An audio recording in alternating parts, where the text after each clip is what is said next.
Welcome to my kitchen.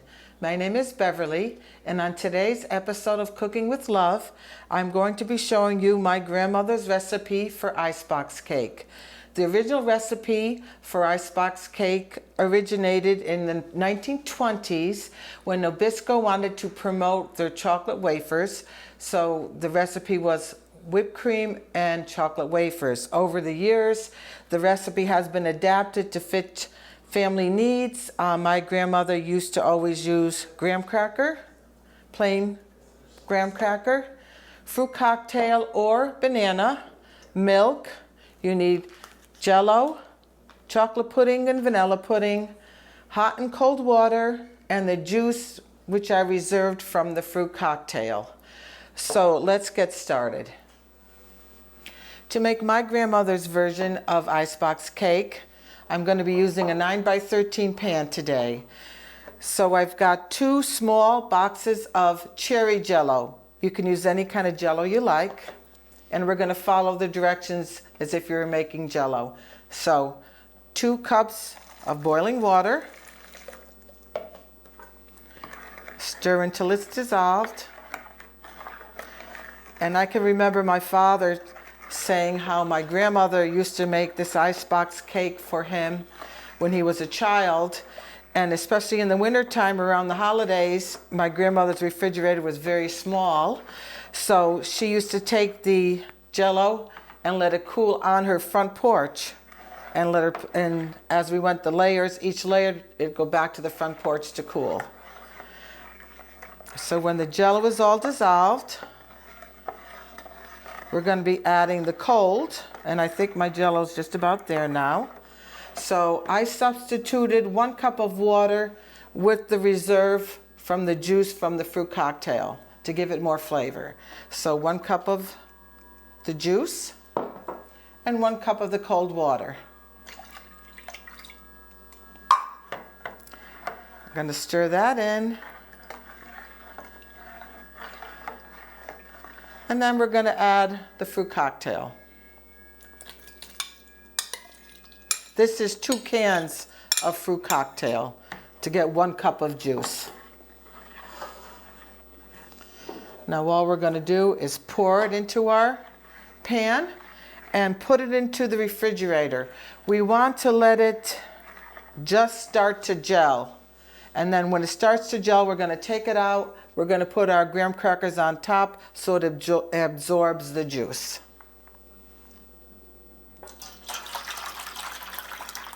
So here we go. And then I'm going to be putting this into the refrigerator. We're ready to start our second layer of the icebox cake. So we want to turn on the stove. We're going to follow the instructions. This is vanilla pudding for the middle layer.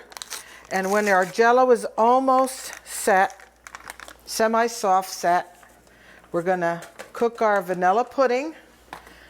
Follow the recipe instructions on the box of pudding. So this requires 3 cups for a large box.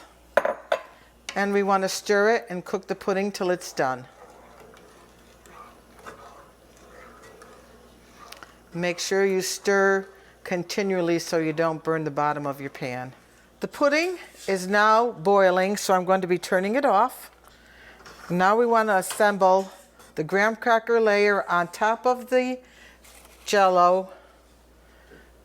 You want to place it down so that it absorbs it a little bit. You can see my Jello is semi-soft. We want to cover the entire base.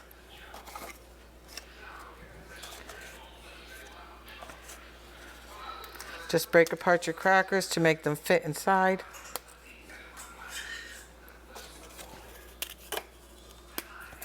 Okay. So they're going to absorb the Jello mixture. And now we want to immediately pour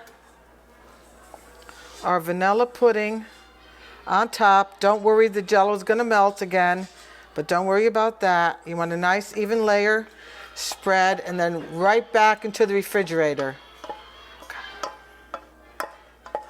Make sure we get every little bit out. Spread it.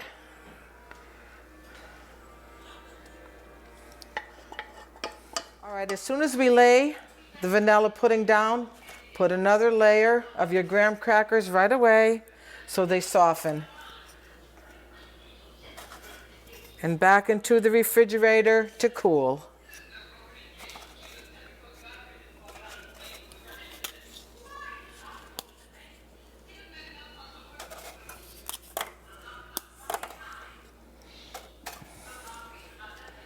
The last step to the icebox cake is the final layer, which is our chocolate pudding layer. Again, you could just simply follow the instructions on the box of the pudding. For mine, I'm using a large package of pudding and 3 cups of milk.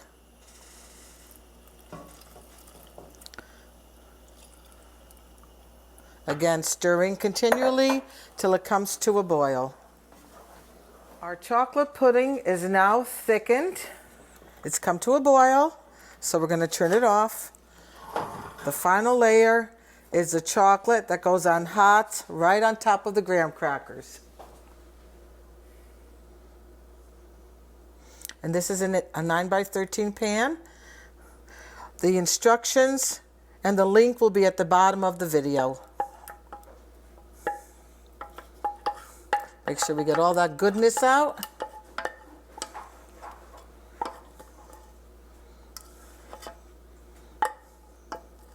Okay, now you just want to spread it again all the way to the ends and let it cool and chill till everything is firm again. Again, it will melt a little bit on you, but don't worry about that. Okay, we're ready for the refrigerator. The icebox cake needs to set up firmly. It's best to let it go overnight in the refrigerator, but it can be, if once it's chilled, after 3 or 4 hours, you may be able to serve it.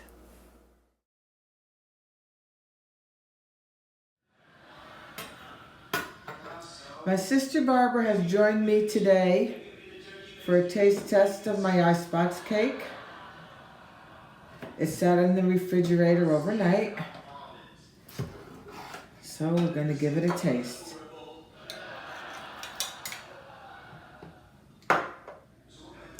Barb, how does it taste? Very good. Perfect mix of puddings and jello, the fruit.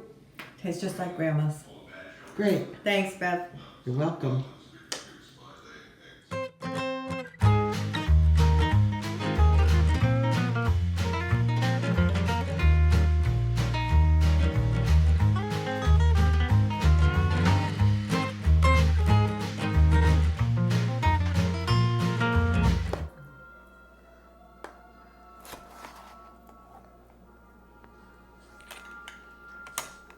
That looks good. It looks just like Grandma's.